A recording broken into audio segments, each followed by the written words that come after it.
একজনকে প্রশ্ন করলে বেশি ভালো হতো।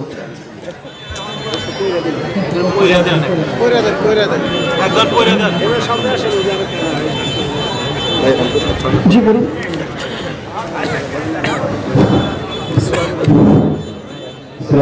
আমাদের আরেকটা প্রশ্ন করেছেন, আমরা সচরাচর বলে থাকি কোরআন শরীফ, হাদিস শরীফ, আসলে এই শরীফ কথাটির ব্যাখ্যা কি?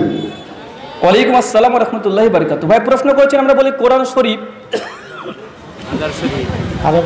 বিভিন্ন জিনিসের সঙ্গে আমরা শরীফ লাগাই। শরীফ মানে পবিত্র। পবিত্র কোরআনের অনেকগুলো নাম আছে, কোরআনুল হাকিম, কোরআনুল কারিম, কোরআনুল মাজিদ, কোরআনুল মাজিদ আছে না?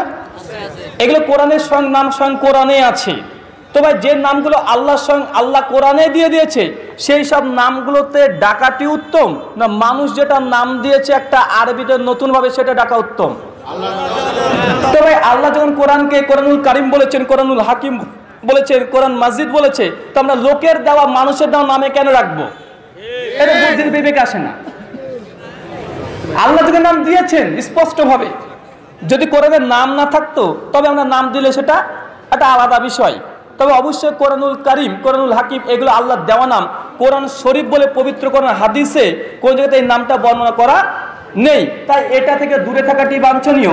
কোরআনকে কোরআন মাজিদ, কোরআনুল হাকিম এগুলোর নামে ডাকাটাই এটা উত্তম। আসলে বিষয়টি স্পষ্ট হয়েছে।